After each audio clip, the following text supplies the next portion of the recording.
केन्द्र शिक्षा मंत्री द्वारा अनुगुल और ढेंकानाल टाटा स्टील फाउंडेशन विभिन्न प्रकल्प लोकार्पित।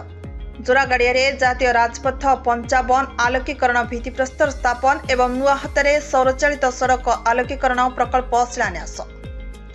बरपाल हिंदोल और ओडपड़ा ब्लॉकवासी सामाजिक भित्तिभूमि लोकार्पण।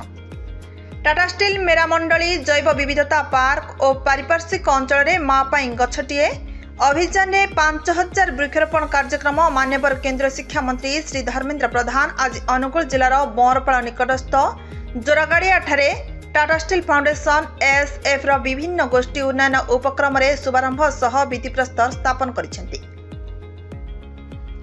मान्यवर केंद्र मंत्री एठारे जातीय राजपथ 55 आलोकीकरण और नुआहातारे एक सौर चालित सड़क आलोकीकरण प्रकल्पर भूमि पूजन करथिले। ଏହି ଅବସରରେ ଅନ୍ୟ ମାନ୍ୟଗଣ ଅତିଥିମାନେ ଉପସ୍ଥିତ ଥିଲେ। ଇଟାପଠାରୁ ନୂଆହାତା ଛକ ପର୍ଯ୍ୟନ୍ତ NH 55ରେ 3.5 କିଲୋମିଟର ପର୍ଯ୍ୟନ୍ତ ରାସ୍ତାରେ ଆଲୋକୀକରଣ ବ୍ୟବସ୍ଥାର ଶିଳାନ୍ୟାସ କରାଯାଇଛି।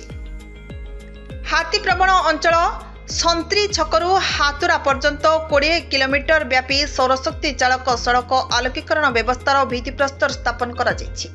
ଏହି ପ୍ରକଳ୍ପ ଦ୍ୱାରା ସ୍ଥାନୀୟ ଲୋକେ ଉପକୃତ ହେବେ ଏବଂ ଅଙ୍ଗାରକାମ୍ଳ ନିର୍ଗମନ ବାର୍ଷିକ 35 ନିୟୁତ ଟନ୍ ହ୍ରାସ ପାଇବ। ଏଥିସହିତ ଏକାଧିକ ପ୍ରକଳ୍ପର ଲୋକାର୍ପଣ ମଧ୍ୟ କରାଯାଇଛି।